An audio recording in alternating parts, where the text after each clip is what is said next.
Oui.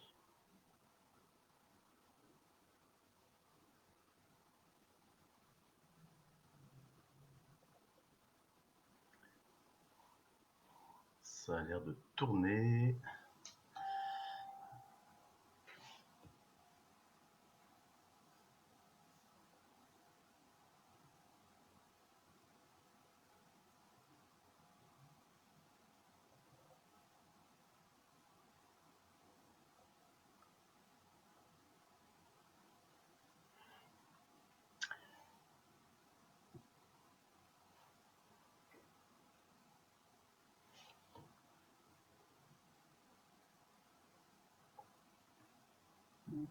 Ah, 22 personnes déjà. Ben voilà, très bien.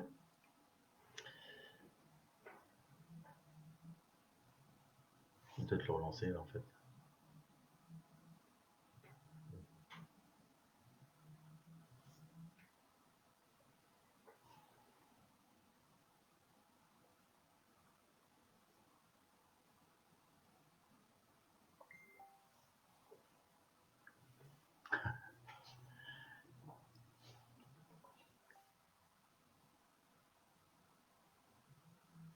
Ou tu relances ça. Bien.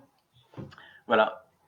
Il est 11 heures. Bonjour à vous tous et à vous toutes. Donc, bienvenue à ce Facebook Live, le dernier remonté au 30 mai dernier.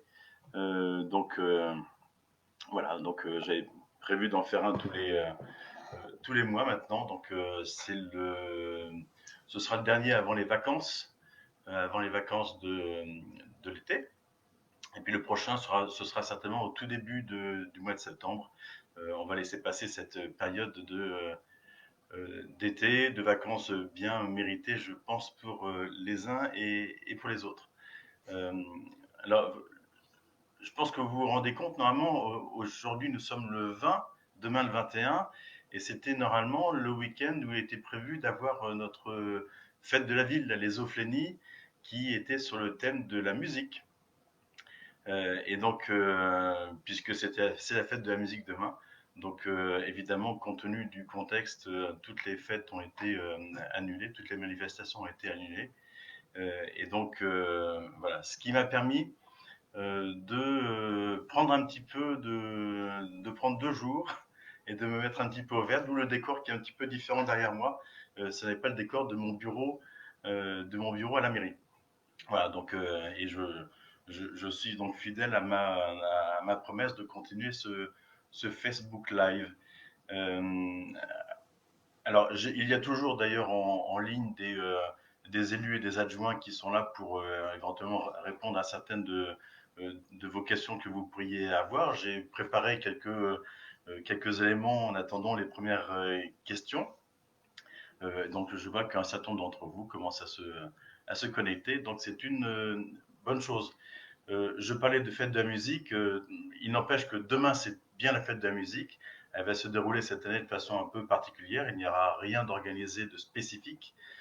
Par contre, en fait, vous êtes conviés, vous l'avez peut-être vu d'ailleurs sur la page Facebook de la ville, vous êtes conviés par le conservatoire à répéter des chants, des morceaux, et donc et vous pourrez donc vous mettre à votre balcon, sur le pas de vos portes, mais on essaiera de ne pas trop se regrouper dans la ville et de ne pas regrouper non plus trop de personnes ensemble. Et donc voilà, soyez attentifs à vous bien évidemment parce que le virus est toujours présent et il circule. Et donc ah bah tiens, il y a un nouveau marabout là, le grand marabout qui se propose de se mettre à notre disposition. Il est revenu dans les commentaires, là, je les vois. Euh, donc, le virus circule toujours. D'ailleurs, c'est une information que certains d'entre vous ont peut-être déjà eue.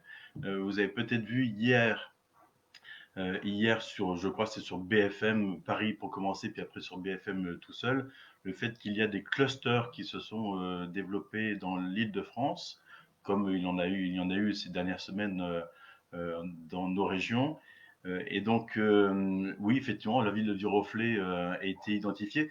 Il faut savoir que cette information vient de l'ARS, et donc qui suit de façon extrêmement précise ces sujets-là. La question de la localisation de ce cluster en question, il se trouve que ce sont 5 personnes des services techniques de la ville qui ont été testées positives, dont la semaine dernière, lundi dernier, dont 3 sans aucun symptôme. Et donc nous avons testé une quinzaine de personnes tout autour d'elles, que ce soit dans le service ou des personnes au niveau familial vont être aussi testées. Et donc les personnes en question ont été mises immédiatement en quarantaine, enfin, en quatorzaine. Et il y aura d'autres tests qui seront faits, notamment sur les asymptomatiques, en début de semaine prochaine, pour confirmer ou pour infirmer. Cette question-là est totalement sous contrôle, puisque dès que nous l'avons appris, nous avons demandé au laboratoire de Viroflay de faire les tests, et donc nous avons été en contact immédiat avec l'ARS, avec laquelle tous les jours nous avons eu des contacts, et nous suivons au jour le jour le protocole nécessaire. Donc là-dessus, pas de souci. Simplement oui, ce que je voulais vous dire aussi, c'est que les personnes des services techniques ces personnes-là ne sont pas en contact direct avec la population. Ce sont des personnes qui s'occupent de questions de voirie ou d'espaces verts. Et donc, il n'y a pas de souci à se faire. Les personnes vont pour l'instant bien. Voilà, je voulais aussi vous rassurer sur elles. Tout cela est suivi. Sachant que nos services évidemment respectent les gestes barrières, respectent le fait de porter des masques, ont du gel à disposition, donc tout a été mis en œuvre. Voilà, donc pour l'instant, nous n'avons pas d'informations supplémentaires sur la façon dont cette contamination a pu se produire. Voilà. Mais nous sommes vigilants. C'est l'occasion pour moi aussi de vous dire que comme le virus circule toujours, il faut faire toujours très attention, évidemment. Ça n'est pas parce qu'il circule moins qu'il n'est plus présent. Et donc c'est aussi, il faut faire attention à vous. Et donc je rappelle aussi, je le redirai peut-être tout à l'heure, mais je rappelle aussi que certains endroits publics nécessitent après le port d'un masque obligatoire. C'est le cas de la bibliothèque. Par exemple, j'ai indiqué que le masque était indispensable pour pouvoir y pénétrer. C'est aussi le cas pour les marchés. J'ai demandé à ce que les commerçants puissent continuer à porter un masque à l'intérieur du marché. Et le masque est également obligatoire pour les clients, notamment dans le marché, dans la halle couverte de Leclerc. Et puis sur le marché, même si ça marchait de plein vent, sur le marché Verdun, je pense qu'il est nécessaire et préférable de l'avoir également. Voilà, c'est important. Donc, même si le déconfinement a été lancé et même élargi par le président de la République la semaine dernière, clairement, il faut faire très attention. Voilà, j'ai répondu donc à cette question du cluster, puisque j'avais au moins 2 réponses qui m'avaient été posées là à l'instant, et puis d'autres questions m'avaient été posées précédemment, un peu quelques minutes avant ce Facebook Live. Donc, évidemment, je voulais vous en parler. Je reviens un peu sur l'allocution pardon, du président de la République, et notamment qui avait un peu éveillé une certaine inquiétude auprès des enseignants, des directeurs et des élus sur la question de la reprise de l'école qui, selon lui, en fait, allait reprendre à partir du 22 dans des conditions normales. Les conditions, évidemment, ne vont pas être des conditions tout à fait normales. Nous avons eu beaucoup de mal et le ministère a mis beaucoup de temps à nous adresser un protocole à jour, puisque le premier protocole qui était paru, je crois, mardi, que nous avons réussi à obtenir mardi dernier, signalait toujours qu'il fallait avoir 1 mètre de distance latéralement entre les élèves dans les classes. Or, il se trouve que dans la très grande majorité des classes de Viroflay, les tables sont des tables doubles avec les chaises accrochées aux tables pour une partie d'entre elles. Et donc, il était impossible d'avoir 1 mètre de distance. Et je pense que c'est le cas dans beaucoup d'écoles.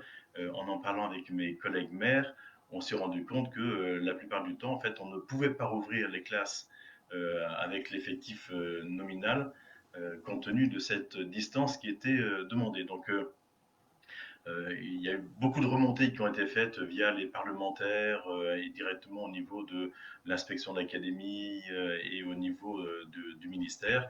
Et donc le ministère a sorti, je crois, le mercredi ou le soir, je crois, le protocole final. Vous avez pu entendre peut-être M. Blanquer en parler en disant que la distance de 1 mètre devait être était recommandée, mais si ça n'était pas possible, eh bien, elle était facultative en l'occurrence. Alors, ça, je parle des écoles élémentaires, pour les classes élémentaires. Pour les maternelles, il n'y a plus aucune distanciation physique qui est requise. Donc les élèves des classes de maternelle peuvent tout à fait avoir moins d'1 mètre, se toucher, en fait, avoir une vie tout à fait normale. Donc la vie redeviendra bien normale à partir de lundi dans la maternelle. Je reviens un peu sur les écoles élémentaires parce que l'incohérence qui était dans ce protocole, c'est le fait que j'allais dire, il était prévu qu'il n'y ait plus du tout de distanciation physique dans la cour de récréation, mais que cette distanciation physique d'1 mètre soit de vigueur, de rigueur dans les classes. Donc c'est tout à fait incohérent puisque clairement la distanciation, il faut l'avoir tout le temps ou jamais. Et donc les mêmes élèves dans la cour auraient pu être à 30 cm les uns des autres, se toucher, et dans la classe, ils ne pouvaient pas l'être. Donc en fait, je pense que le ministre a tout à fait compris la portée de ce protocole et de ces incohérences. Donc l'école reprend. Vous avez dû être tous contactés par les directeurs de vos différents établissements, en tout cas pour ceux qui ont des élèves dans les écoles. Et donc, vous avez pu indiquer si votre enfant revenait. Normalement, le retour de l'enfant est obligatoire, puisque c'est aussi le président de la République qui a signalé. Peut-être que certains enfants sont encore, j'allais dire, en province, chez des grands-parents ou ailleurs. Donc, voilà. Donc après, vous vous arrangerez avec les directeurs. En tout cas, ça n'est plus une raison pour indiquer à son employeur que vous ne pouvez pas revenir au travail, puisque les écoles ne fourniront plus d'attestation sur le fait que les classes sont fermées. Je ne sais pas dans certaines villes comment va se passer cette rentrée, parce que je sais que dans certaines villes, tous les enseignants ne sont pas en état de rentrer. À Viroflay, ils sont presque tous disponibles et donc rentrés, donc ça posera peu de problèmes. Mais sur d'autres villes, je sais que d'autres collègues maires m'ont dit qu'il y avait un effectif d'enseignants qui, pour l'instant, était de l'ordre de 50 ou 60% uniquement, donc ce qui va poser de sérieux problèmes. Alors, sur l'organisation de l'école, sur ces 15 jours à venir, que 15 jours, hein, mais néanmoins c'est 15 jours importants pour les enfants, pour qu'ils puissent retrouver leur enseignant. Nous resterons donc à un rythme de 4 jours par semaine, donc comme nous l'avons fait depuis le déconfinement, jusqu'à la rentrée scolaire. Et à la rentrée scolaire prochaine, donc de septembre, nous reviendrons à 4 jours et demi, sachant que durant les premiers mois de l'année scolaire, nous aurons une réflexion sur cette question des rythmes scolaires pour savoir si nous restons à 4 jours et demi ou si nous repassons à 4 jours. Et donc là, les parents d'élèves, les représentants ou voire l'ensemble des parents d'élèves pourront être consultés pour savoir, en connaissance de cause, comment nous procédons pour la rentrée 2021. Voilà, ça c'est une première information que je devais vous donner. Sur les horaires, à partir de lundi, l'école reprend donc à partir de 8h30 et les cours s'achèveront donc du fait qu'il n'y a que 4 jours, les cours s'achèveront à 16h30. Il y aura toujours le petit décalage qui existe déjà pour la pause méridienne entre les maternelles et les primaires. Les maternelles, je crois, finissant à 11h30, les primaires à midi, et avec ce même décalage pour la reprise de l'après-midi. Ça nous facilitera aussi le travail au niveau de la cantine, de la restauration scolaire, ce qui nous permettra davantage d'étaler les enfants et le service au niveau des cantines. Vous comprenez bien que l'école reprend, mais également tout ce qui concerne le périscolaire reprend également. Et donc, et comme pratiquement 90 à 95% des enfants sont inscrits au moins un jour par semaine à la cantine, il est important que nous puissions aussi prendre les mesures nécessaires pour éviter qu'il y ait des éventuelles contaminations au sein des enfants. Dans les écoles maternelles, nous avons aussi décidé de remettre en service les jeux qui se retrouvent dans les cours de récréation. Et donc là, c'est tout à fait autorisé par le protocole de l'éducation nationale. Ça me paraît quand même mieux pour que les enfants puissent aussi avoir une vie à peu près normale dans leurs écoles. Nous reprenons dans les cantines aussi les plats chauds, hein, puisque le fonctionnement classique, c'est en plat chaud. Et donc, ce sera officiel à partir de peut-être mardi, lundi, ce sera peut-être plus difficile, mais à partir de mardi en tout cas. Les centres de loisirs de cet été rouvrent également. Nous avons ouvert les inscriptions pour les centres de loisirs depuis maintenant pratiquement 2 ou 3 semaines, je ne sais plus exactement, avec une date limite qui est, je crois, fixée à peut-être demain d'ailleurs pour les inscriptions. Et donc, je pense que tout le monde a pu s'inscrire. Alors, nous avons un peu limité le nombre d'enfants à accueillir, mais nous tenons compte quand même des inscriptions qui vont venir encore et que nous mettrons en liste d'attente et nous ferons en sorte de pouvoir essayer de satisfaire le plus grand nombre d'entre vous. Il est possible que le rythme des vacances soit, pour cette année en tout cas, différent de ce que nous avons pu connaître sur les années précédentes, compte tenu du fait que vos employeurs ont peut-être aussi des contraintes en termes de présence de leurs salariés à leur poste. Donc, nous verrons la façon dont tout cela pourra se passer.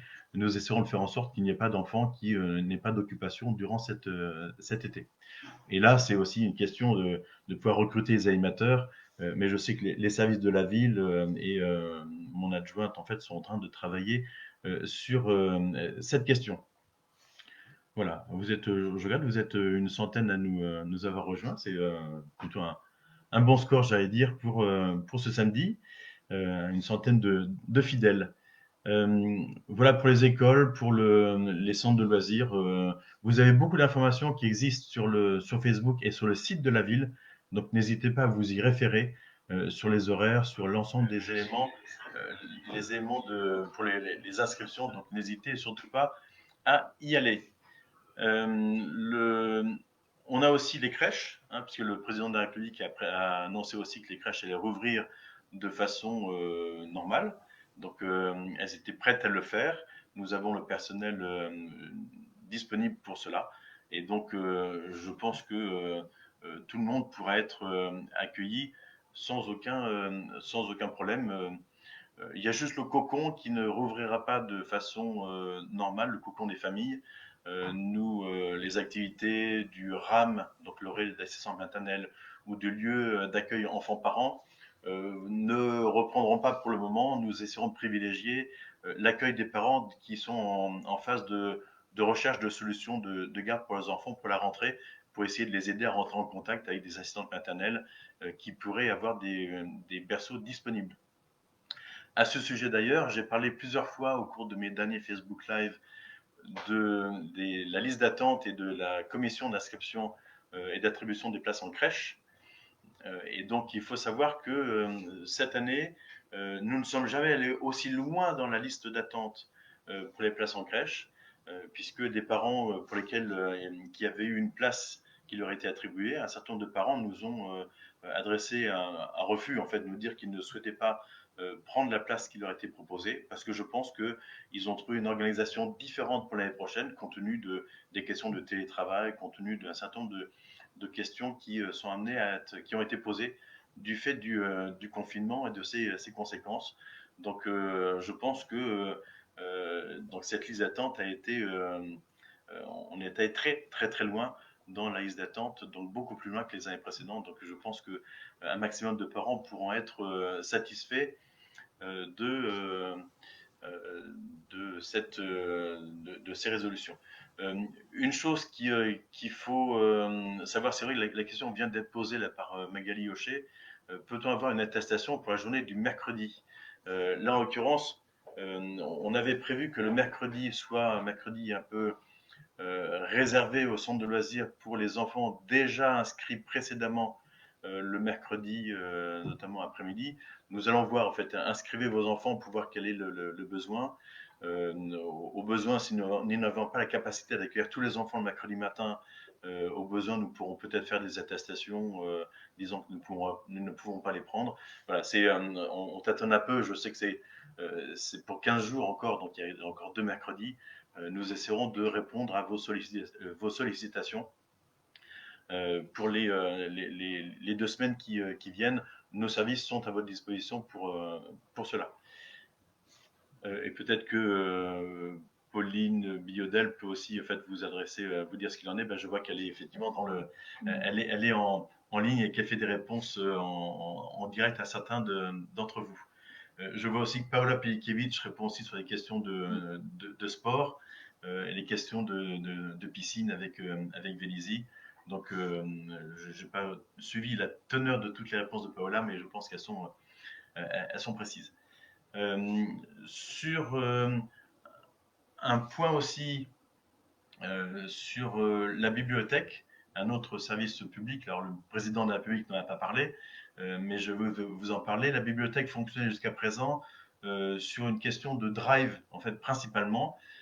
Et le drive a plutôt bien marché parce que, en termes de statistiques, nous avons prêté durant cette opération, depuis le déconfinement, donc le 11 mai, et maintenant, nous avons prêté près de 5300 documents en drive, donc c'est plutôt une belle réussite. Et nous avons enregistré près de 15 500 retours de livres et de documents, de DVD, ce genre de choses. Donc les rayons se sont regarnis.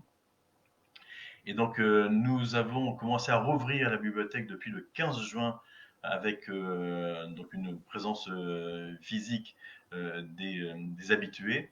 Nous n'avons pas encore mis en service les ordinateurs à l'étage et l'espace presse et tous les sièges ont été retirés jusqu'à présent pour faire en sorte que ceux qui viennent de la bibliothèque puissent venir prendre des ouvrages et en repartir pour éviter de mettre trop de monde en simultané dans la bibliothèque. Sachant que le masque est toujours obligatoire dans la bibliothèque, je vous le rappelle. Si tout cela se passe bien, nous devrions donc augmenter la jauge progressivement du nombre de personnes en simultané à accueillir dans la bibliothèque.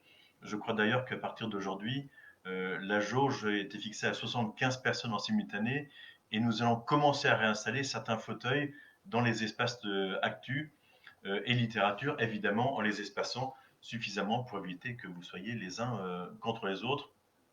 Et c'est à partir de la semaine prochaine que nous réinstallerons 4 postes informatiques pour le public. Les 4 postes qui sont au bout des tables, je pense que les postes centraux ne seront pas mis en service. Évidemment, cela nécessite qu'il y ait une désinfection régulière des claviers, des souris. Vous voyez un peu tout ce que ça peut comporter. Et nous, à partir de maintenant, nous sommes aussi en opération pré d'été, comme nous le faisons chaque année, pour que vous puissiez aussi prendre des ouvrages en nombre illimité pour passer, si vous passez vos 2 mois d'été en dehors de Viroflay, pour que vous puissiez avoir de quoi vous cultiver ou vous distraire en tout cas sur vos lieux de vacances. Je vois une question en même temps, j'essaie de répondre un peu aux questions, même si Jean-Philippe Ollier, notre maire adjoint en charge de l'aménagement des espaces publics, a répondu sur la question de financement de vélos électriques. C'est une question qui revient de façon régulière, que ce soit en semaine ou sur Facebook.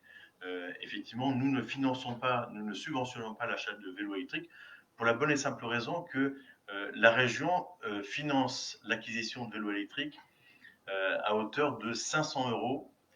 Et si les collectivités, donc les villes ou les intercommunalités, financent elles aussi de leur côté, la subvention de 500 euros est réduite du montant de la subvention versée par la ville ou l'intercommunalité. Donc, ce qui fait que si la ville payait 200 euros, en fait, vous auriez de toute façon une subvention de 500 euros au total.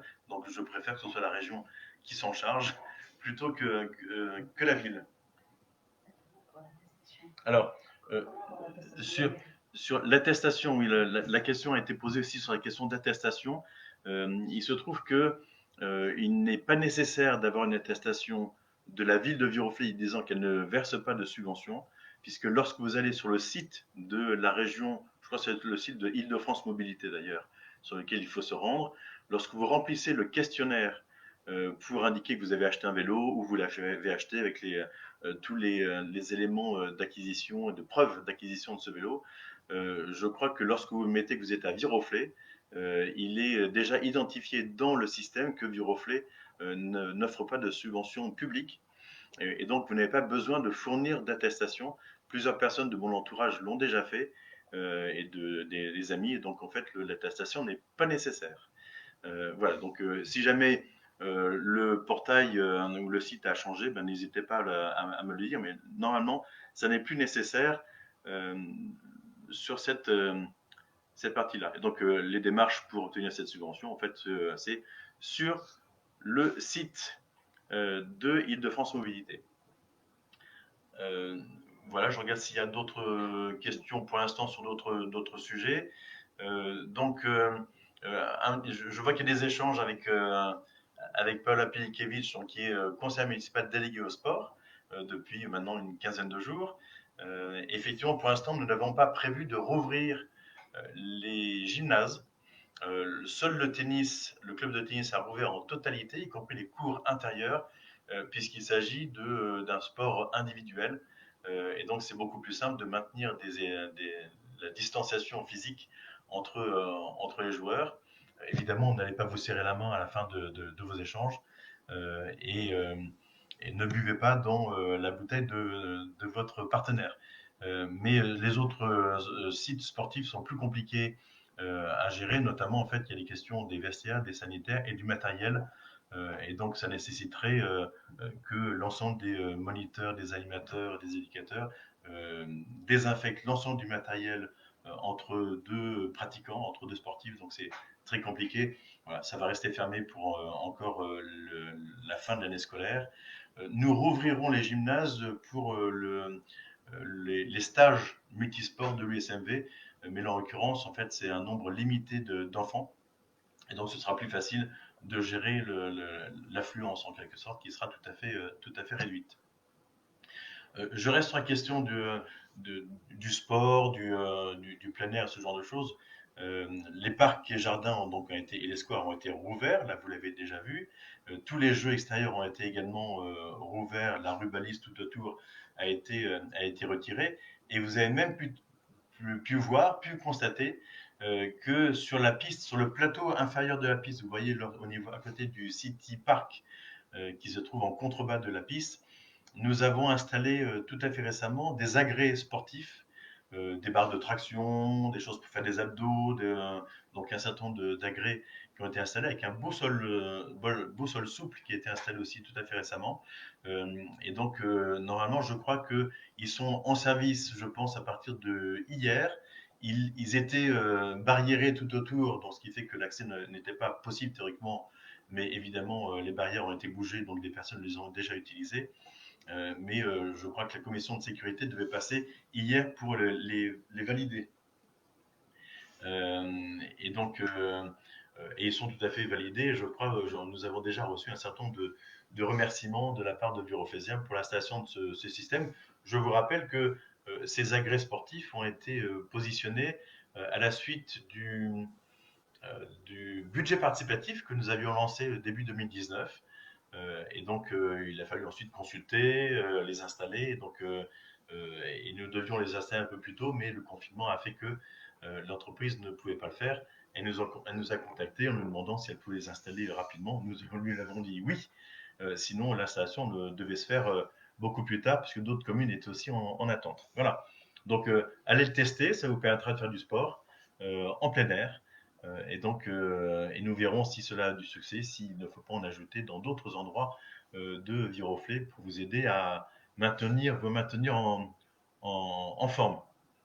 Voilà. Je signale à Xavier App que effectivement j'ai déjà répondu sur la question du cluster.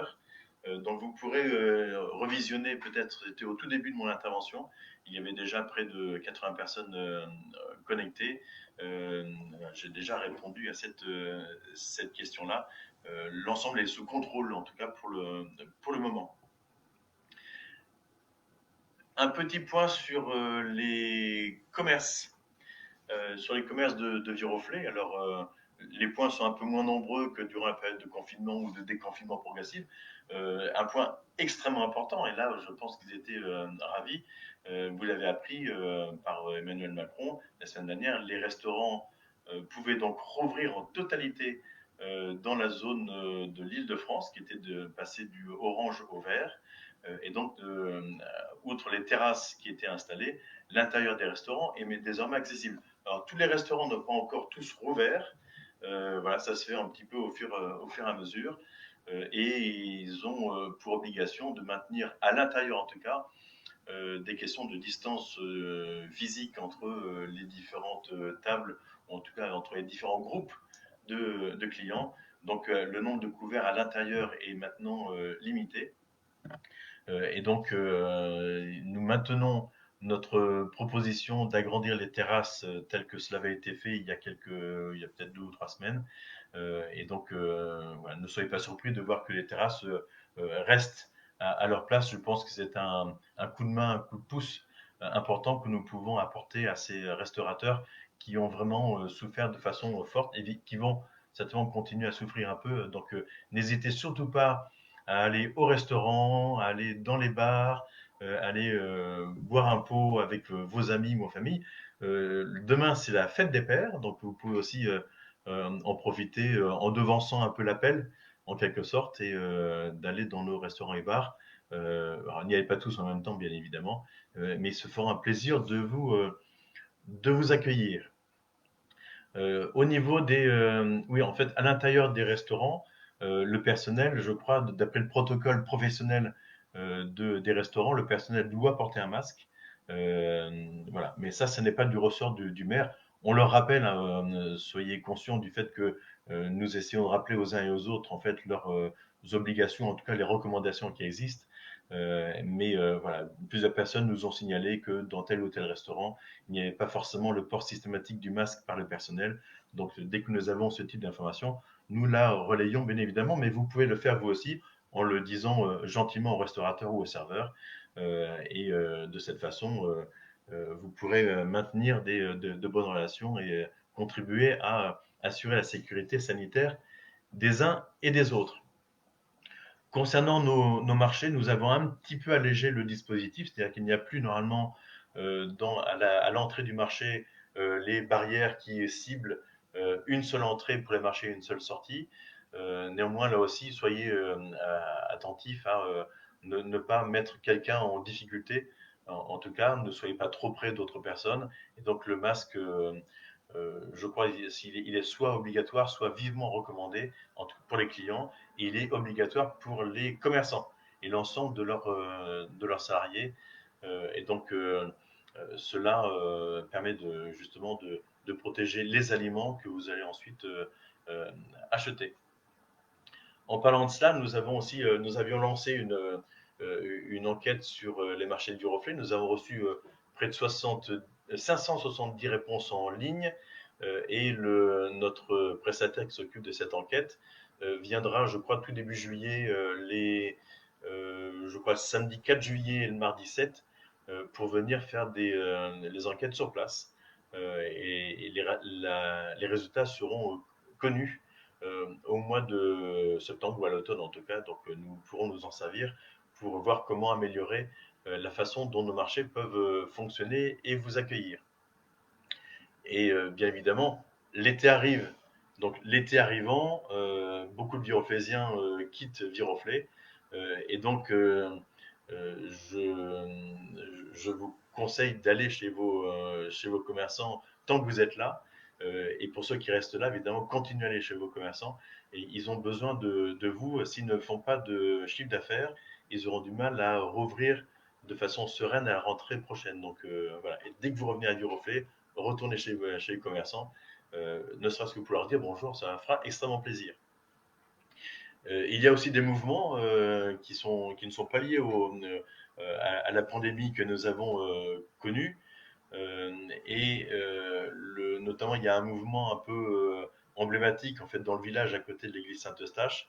La coiffeuse Sylvie de Coiffe Mode du village, après 30 années de présence, a choisi de partir, de prendre un peu de recul. Elle a fêté ça avec quelques clients la semaine dernière. Et donc le salon de coiffure a été repris. Et donc il est en travaux actuellement et il devrait théoriquement rouvrir d'ici 3 semaines pour remettre un petit peu de modernité dans le salon. Donc c'est une professionnelle qui a d'autres salons qui va tenir ce salon de coiffure en face du La Brise, en face du café La Brise, café-restaurant, et à côté de Saint-Eustache, en plein dans le village. Euh, là, je vois une réponse à Jérôme de Agnès Kiffer. Faut-il comprendre que les gymnases n'ouvriront plus jusqu'à la découverte du vaccin? Non. Non, non, là, en l'occurrence, nous rouvrirons les gymnases, si tout se passe bien en tout cas, à la rentrée de septembre, avec un protocole certainement que nous mettrons en place et en lien direct avec les sections de l'USMV. À ce propos, la rentrée de septembre, j'espère qu'elle se passera correctement et normalement dans les écoles. Les activités municipales reprendront elles aussi progressivement à partir de septembre. Le forum des associations se tiendra bien le premier dimanche de septembre, je crois que c'est le 6 septembre. Et donc, il aura une forme un petit peu différente parce que il ne se tiendra pas que dans la grande salle du centre sportif de Gaillon. Il se tiendra dans cette salle-là, mais également à l'extérieur, sous tente, pour faire en sorte qu'il y ait moins de concentration de personnes possibles à l'intérieur. Donc, tout ça est en train de s'organiser et les associations seront informées de leur positionnement. Ce sera différent d'habitude, bien évidemment. Il y a une chose que nous ne ferons pas, alors que nous le faisons traditionnellement le vendredi soir qui précède le forum, c'était nous ne ferons pas l'accueil des nouveaux arrivants. J'en suis tout à fait désolé, c'est toujours un moment extrêmement convivial et extrêmement sympa, avec ce buffet qui se passe dans les jardins de la mairie juste après. Nous le retarderons un peu, peut-être que nous le ferons en octobre. Nous verrons la façon dont la rentrée se passe et nous verrons dans quelles conditions et sous quelle forme cela se passera. Mais je tiens absolument à garder cet accueil qui est un accueil dont les nouveaux arrivants se souviennent encore même plusieurs années après. Donc ça fait partie de ces moments de convivialité extrêmement importants pour Viroflay et pour un bon accueil des uns et des autres. Le, voilà pour ces différentes questions. Sur les services aussi de la ville qui reprennent, nous avons la Forge qui va reprendre en partie, en tout cas pas forcément pour toutes les activités. Le, sur la programmation, les habitués seront informés de la reprise des différents ateliers et également ce qu'on appelle le bistrot, donc reprend aussi sans consommation d'alcool évidemment comme les années précédentes, mais pour faire un lieu d'échange, de convivialité, de rencontre pour les personnes retraitées ou qui ne partent pas de Viroflay durant l'été. Et c'est important de maintenir ce contact. Nous prévoyons aussi de réaliser quelques sorties, alors moins que d'habitude, pour des raisons là aussi sanitaires, puisque pour l'instant, lorsque nous prenons un car, les compagnies de cars nous ont prévenus cette semaine. Pour l'instant, les cars de 55 places ne peuvent accueillir que 25 personnes. Donc vous voyez, ça surenchérit quand même le coût des sorties. Donc nous essaierons de voir la façon dont tout ça évolue. Mais les sorties sont aussi nécessaires. Donc Laure Cotin, qui est donc maire adjoint en charge de toute la dimension sociale, petite enfance, animation, la forge et tout cela, donc est très attentive à cette question. Voilà. J'ai en même temps des messages qui me sont mis sur mon téléphone, donc les messages sont de partout. Le, Qu'est-ce que je voulais vous dire d'autre? Je regarde sur les autres questions qui étaient posées. Donc la rentrée, je l'ai faite.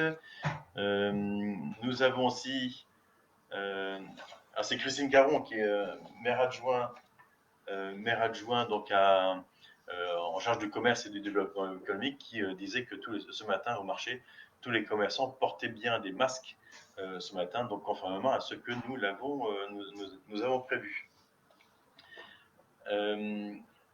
Sur les.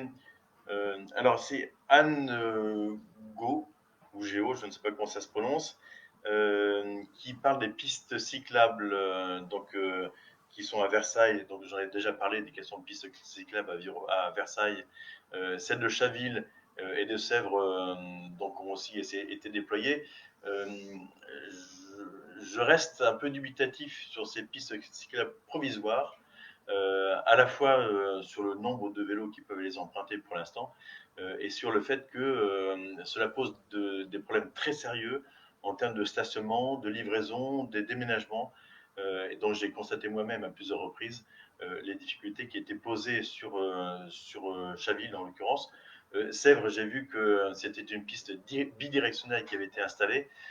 Voilà, j'essaierai de la tester, d'aller la prendre pour voir comment tout cela se passe. En tout cas, sur Viroflay, la bande cyclable qui a été mise en place est tout à fait visible, bien marquée. Nous faisons en sorte de contrôler qu'il n'y ait pas de camions ou de camionnettes qui débordent sur cette piste cyclable. C'est la police municipale qui est en charge de ce contrôle et qui peut être amené à mettre des verbalisations pour dépassement intempestif. Euh, je reste sur les questions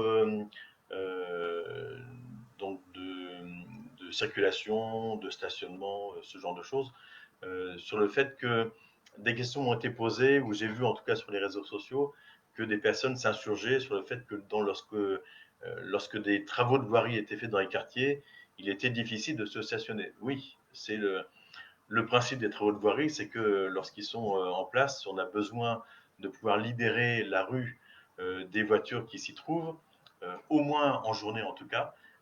Souvent le soir, le stationnement y est possible lorsque le chantier ne s'est pas trop installé. Bien évidemment, en journée, lorsque les engins circulent, lorsque on a des marteaux-piqueurs, des pelleteuses, ce genre de choses, il est clair qu'il n'est plus question de circuler en voiture. Sachez que la plupart du temps, les entreprises qui sont mandatées sont des entreprises qui sont extrêmement conciliantes. Et si vous avez garé votre voiture à l'intérieur de chez vous, de votre jardin, et que vous avez une urgence et que vous devez absolument sortir, souvent les entreprises en fait sont, comme je le disais, conciliantes et font en sorte de pouvoir vous laisser le passage. Alors ne faites pas ça 4 fois par jour, parce que là pour le coup, je pense qu'ils ne seront pas aussi conciliants.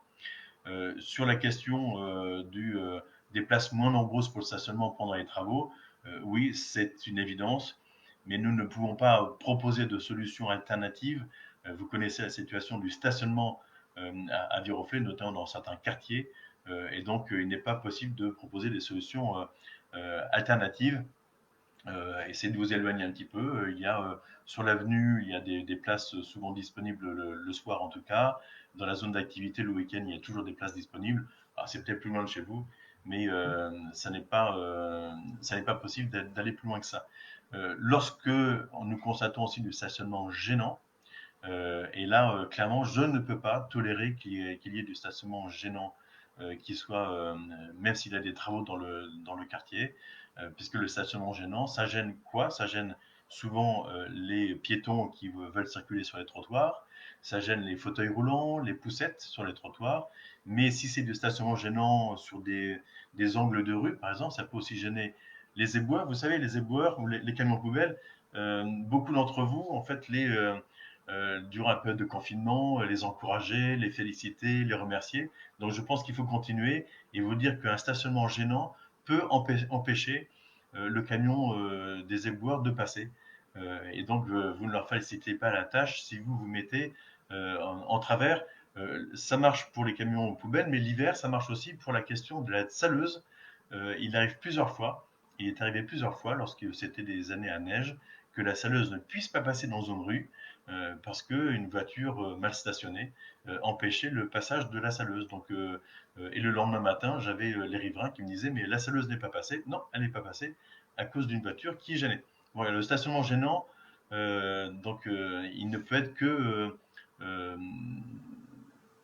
gênant et donc susceptible d'être verbalisé et pas forcément comme par la police municipale. Vous savez, la police nationale fait aussi des rondes en Viroflay. Si elle voit un stationnement gênant, elle peut très bien être amenée à verbaliser elle-même. C'est déjà arrivé plusieurs fois ces dernières semaines. Voilà pour la question des travaux. Je sais que le quartier de la Marquette est impacté de façon importante par ces différents travaux. Nous avions fait une réunion de riverains du quartier de la Marquette. C'était Roland Hall, mon ancien adjoint, qui avait fait cette réunion.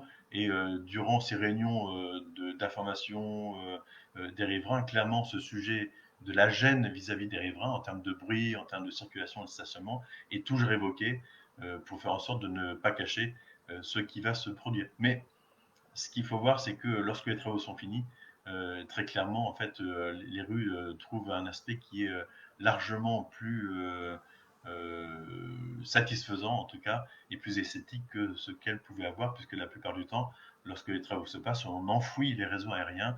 Donc, en fait, rien que cela améliore très sensiblement l'esthétique du quartier et sa valeur. Mais il faut attendre le temps des travaux. Parfois, dans les arrêtés municipaux, vous avez une période de travaux qui est indiquée en disant c'est du mois de juin au mois d'octobre 2020, mais il est fort possible que le chantier ne se déroule pas de façon linéaire et de façon continue sur le site. Et donc, ça peut être par zone successive. Donc, en fait, ça n'est pas parce que 5 places sont marquées comme étant prises jusqu'en octobre qu'elles le seront de façon définitive sur cette même période. Euh, voilà, je pense que j'ai répondu à des questions qui étaient posées en amont. Une question m'avait été posée il y a 2, 3 jours lorsque le live Facebook avait été annoncé. C'était le fait qu'il semblait que les trains qui passent sur les arcades faisaient désormais plus de bruit qu'avant. Ça, je n'ai pas d'informations là-dessus. La SNCF ne va pas porter d'éléments de réponse. Est-ce que c'est parce qu'il y avait moins de trains avant du fait du confinement et que lorsqu'ils passent maintenant ils font évidemment le bruit qu'ils faisaient avant? Je ne peux pas vous dire précisément ce qu'il en est. Je n'ai pas de réponse sur cette question sur les arcades précisément. Un point qui est important aussi à vous signaler, je crois que je l'ai déjà dit lors du dernier Facebook Live de fin mai, c'est le fait que les travaux liés au schéma directeur d'aménagement et d'accessibilité des gares ont repris sur la gare rive gauche, peut-être sur la gare rive droite aussi, je ne sais plus, en tout cas sur rive gauche, et donc avec des installations pour la mise en place des futurs ascenseurs. Les quais aussi vont reprendre, donc ce sont des travaux qui se passent en partie en journée, mais également beaucoup de nuit. Et il y aura aussi quelques week-ends qui vont être mobilisés pour refaire toutes les bordures de quais. Il y a un quai qui a déjà été fait sur ces 2 bordures. Vous pouvez regarder comment ça a été fait. Donc il reste encore 2 autres quais à réaliser de cette façon-là. Donc ce sera encore un peu long avec beaucoup de travaux. J'espère que les travaux vont se passer plutôt des week-ends d'été lorsqu'il y aura moins de monde.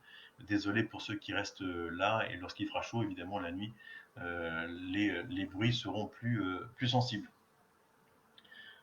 Euh, je revois Agnès Kiffer qui repose des questions. Euh, voilà, la question des gymnases, je ne sais pas ce qui va se passer à la rentrée. On espère pouvoir les ouvrir. Oui, une information aussi sur le fait que la gare de Chailly-Vélizy va être elle-même concernée par les travaux également pour ce schéma directeur d'accessibilité des gares. Nous avons des réunions, je crois, la semaine prochaine avec la SNCF pour travailler sur le sujet. Et donc, les quais vont être concernés, des ascenseurs vont être positionnés.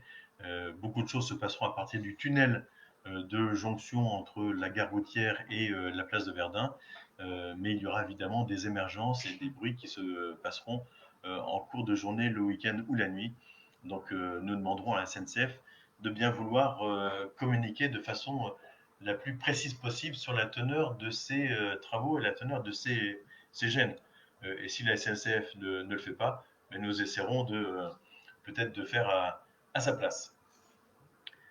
Euh, le, je continue à regarder dans les questions. J'ai l'impression que les questions sont surtout axées sur des sujets que nous avons déjà abordés tout à l'heure.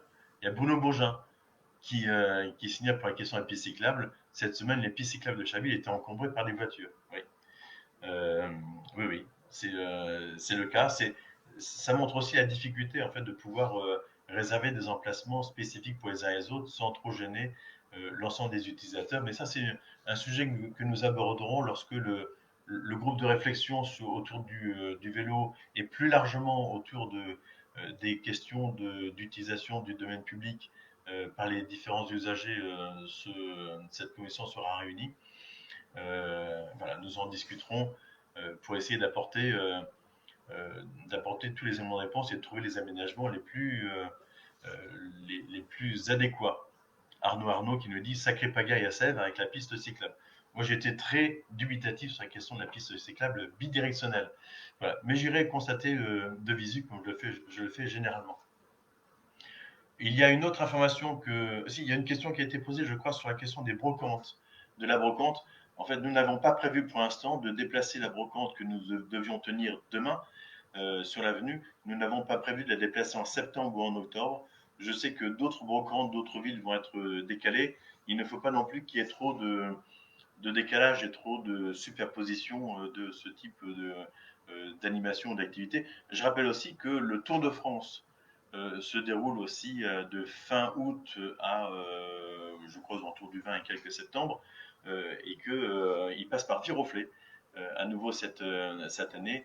Et donc, il n'est pas envisageable de mettre en place des activités qui puissent perturber aussi le passage au Tour de France sur la dernière étape jusqu'aux Champs-Élysées. Je crois que c'est une étape qui part des Yvelines encore cette année. Je ne sais plus si c'est Rambouillet ou Plaisir. Mais vous aurez l'occasion de saluer au mois de septembre. Donc, tous ceux qui sont en vacances habituellement en juillet pourront voir le Tour de France passer et les coureurs passer en septembre. Le, euh, oui, la question, Claire Ronan-Louise qui pose la question des contraventions. Très, très clairement, j'indique à la police municipale et aux agents de surveillance de la voie publique que nous essayons d'être attentifs à la question de la rotation des véhicules en stationnement dans les quartiers commerçants, majoritairement commerçants, pour faire en sorte que cette rotation de véhicules permette aux clients de venir dans les commerces et pour alimenter les commerces. Et donc, les contraventions sont majoritairement, enfin, en tout cas, le contrôle, je ne vais pas dire les contraventions, le contrôle est majoritairement orienté vers ces quartiers commerçants. Donc, je ferai un point avec le personnel de la police municipale et les ASVP pour savoir si vous avez déjà eu trois contraventions en semaine. C'est peut-être parce que vous êtes dans un quartier commerçant et vous comprendrez bien que nous ne pouvons pas non plus laisser les voitures stationner à des endroits qui sont indispensables à la vie du commerce de Viroflay.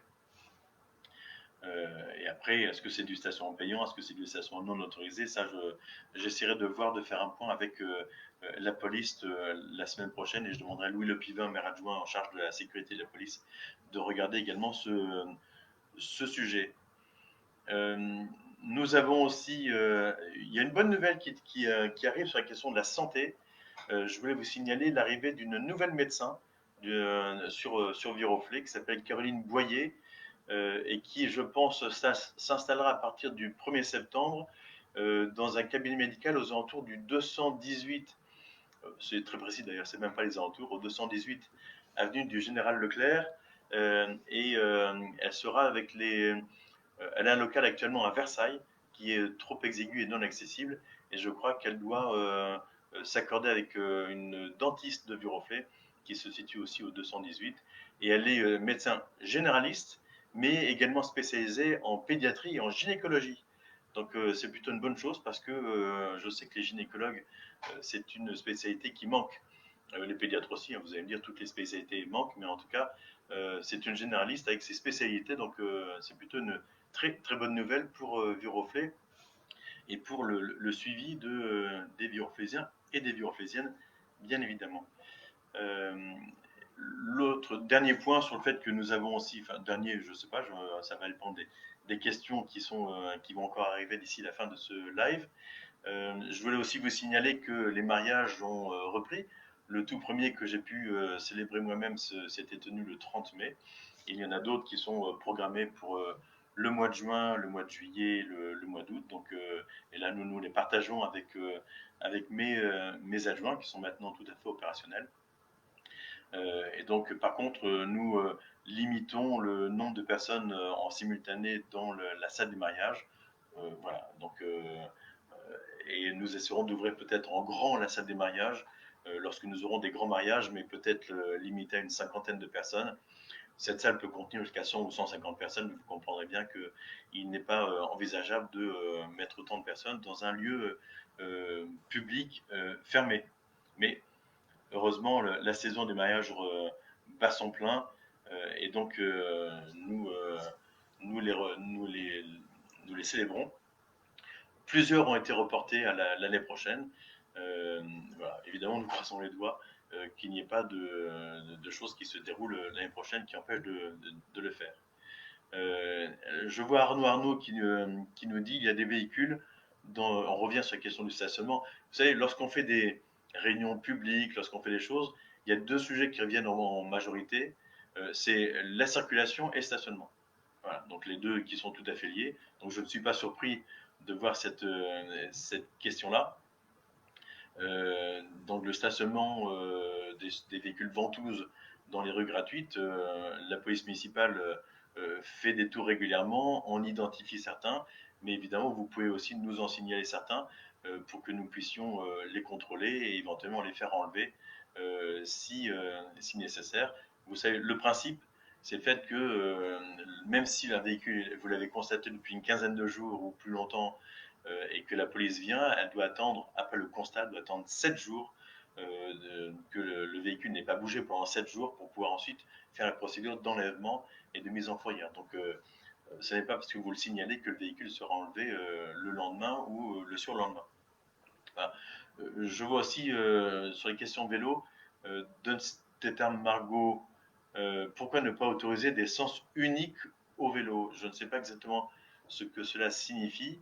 Nous avons un certain nombre de sens, de contresens cyclables qui sont autorisés dans Viroflay, qui permettent de relier des quartiers entre eux, donc qui sont tout à fait utiles et utilisés par un certain nombre de cyclistes.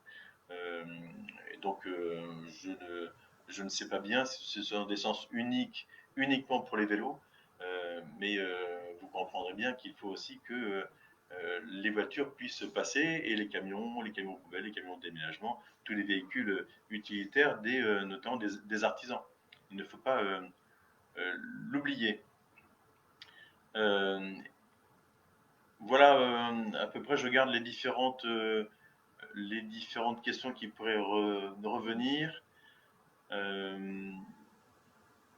Alors, qu'est-ce que je vois ici? Alors oui, je vois quelque chose là, Ludolaigne, c'est peut-être un sujet qui pour l'instant n'est pas encore trop attiré.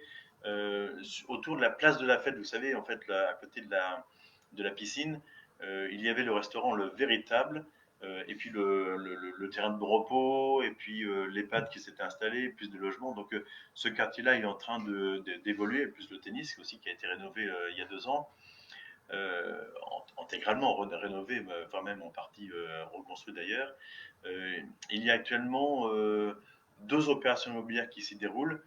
Une qui était prévue depuis longtemps, en fait, le long de l'allée qui rejoint Viroflay à Porte-Fontaine, en passant derrière Boropo. Et puis aussi, donc au niveau du restaurant, le restaurateur a vendu sa parcelle à un promoteur. Et l'image de la chaumière va rester, même si de petits immeubles vont être construits de part et d'autre. Cette image-là va rester avec la façade, avec les colombages. Tout cela va être repris dans le projet futur.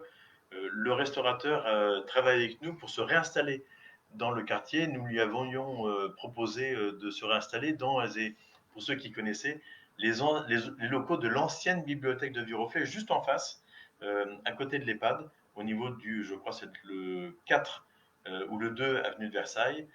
Et donc nous sommes allés très loin avec lui, en fait, sur l'installation. Il voulait réduire le nombre de couverts, et ça lui convenait tout à fait.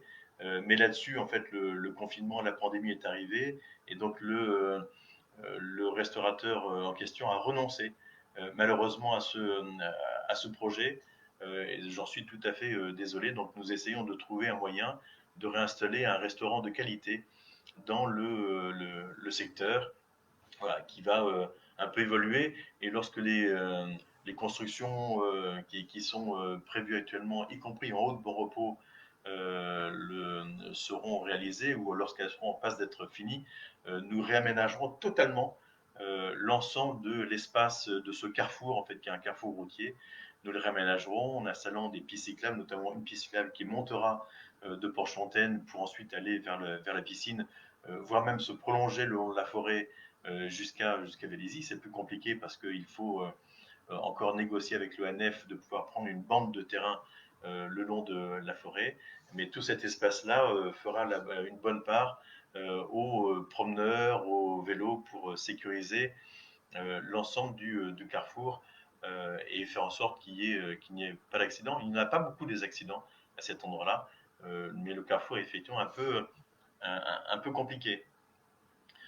Voilà. Et l'autre sujet en fait qui était sur cette question-là, c'est le fait que le chantier en cours de réalisation a débordé largement sur le chemin qui se trouve à l'arrière. Et donc, c'est le promoteur et le constructeur qui ont négocié directement avec l'ONF. Nous veillons à ce qu'un accès alternatif puisse être proposé à la forêt. Donc, et là, c'est Jean-Philippe Ollier qui est en contact avec, et nos services qui sont en contact avec l'ONF pour pouvoir trouver une solution valide. En tout cas, le chemin, à l'issue des travaux de construction, le chemin sera redonné aux promeneurs et aux piétons. Les constructions ne se feront pas sur le chemin, en tout cas. Euh, le, le, je regarde Anne Go là, qui parle de la piste cyclable centrale, qui est peut-être une bonne idée. C'est peut-être une bonne idée, comme ça peut ne pas en être une du tout. Ça fera partie du débat à avoir. J'ai mon opinion sur la question, mais je ne cherche pas à influencer le jury. Donc voilà, n'oublions pas que les vélos, il y a plusieurs types de cyclistes. Et voilà. Et donc, il faut que les aménagements cyclables conviennent à tous les types de cyclistes, ce qui ne sera pas une mince affaire. Voilà. Je rappelle, je vois aussi, qu'est-ce que je vois là? Voilà. Donc, rien d'autre à dire. Simplement, vous entendez parler de deuxième tour pour les municipales en France, donc 5000 communes sont concernées, notamment Chaville est concerné pour le 28, donc dans une semaine précisément. Donc Viroflay sera concerné à nouveau par les élections municipales dans 6 ans. Voilà. Et d'ici là, le conseil municipal travaille. Nous avons notre prochaine réunion du conseil municipal qui se déroulera le 2 juillet prochain, toujours dans les mêmes conditions malheureusement que les deux séances précédentes, et donc avec à huis clos, avec un espacement entre les différents conseils municipaux. Ça n'est pas la configuration la plus idéale, mais en tout cas, vous pourrez la suivre, cette séance, toujours en vidéo sur Internet, pour pouvoir participer à ce moment de démocratie. Nous parlerons notamment du compte administratif, donc les comptes financiers de la ville pour 2019. Voilà, donc vous pourrez de cette façon vous tenir au courant de cela, en fait, et des comptes de la ville, qui sont plutôt bons. Ces comptes de la ville est bien gérés. Voilà, je vois une question de Fabrice Olivier Boulot qui demande si l'ancien Crédit Agricole pourrait devenir un centre d'IRM et de scan. Là, en l'occurrence, en fait, c'est du ressort d'une activité privée, en fait, les centres de scan, d'IRM, de radiologie. Si le centre de radiologie veut se déplacer, se mettre là, il n'y a aucun problème pour le faire. Nous veillerons en tout cas à ce que ce local-là puisse être utilisé à bon escient, ce qui n'est pas si simple puisque c'est un local commercial et que les locaux commerciaux le commerce est libre de s'installer où il le souhaite, donc ce n'est pas la ville qui dirige tel ou tel commerce Voilà. Donc, et ça, c'est un principe général en France, hein, la liberté du commerce et d'installation. On peut parfois le regretter, mais ce n'est pas la ville qui va se porter acquéreur de tous les locaux commerciaux sur notre territoire. Et donc, vous le comprendrez bien, c'est pour une question financière et de laisser aussi le marché vivre voilà, et suivre son cours. Voilà, je regarde un petit peu l'heure, il est midi 3. Donc nous avons une heure, ça passe très vite hein, la plupart du temps. Donc si ça passe très vite, c'est que c'est une heure bien occupée. Et donc je vous remercie tous les uns et les autres. Ah oui, encore pas mal de questions, le portefeuille magique. Et il y a vraiment des personnes un petit peu bizarroïdes hein, qui interfèrent avec les commentaires. Voilà, je vous remercie tous. On était un peu plus d'une centaine à être en direct sur ce Facebook. Là, vous êtes encore 97 à être branchés. Je vous souhaite évidemment un très bon week-end. Je vous rappelle donc la fête des pères demain. Et donc la fête des mères, c'était, je crois, c'était la semaine dernière ou il y a 15 jours, je ne sais plus. Et donc, voilà, allez chez vos commerçants habituels, allez au marché ce matin. Le marché est encore ouvert, donc vous pouvez encore vous y rendre. Et puis, il y a le marché de Verdun demain matin, donc place de Verdun. Donc, allez-y, ils seront très contents euh, vous, euh, de vous rencontrer à nouveau et vous faire la connaissance de commerçants que vous ne connaissez peut-être pas encore. Euh, voilà, donc très bon week-end. Je ne vais pas retarder les au revoir. Très bon week-end à vous et un grand merci d'avoir suivi ce Facebook Live en direct. Donc le prochain se tiendra, vous serez informé évidemment, il se tiendra à la rentrée, donc soit tout à fait fin août, soit tout début septembre pour vous donner les éléments pour cette rentrée de 2020-21 dont nous ne connaissons encore pas grand-chose et dont nous espérons qu'elle se tiendra de façon normale pour les écoles, pour le sport, pour la culture à Viroflay et pour vous tous. Merci à vous tous, à très bientôt. Merci, au revoir.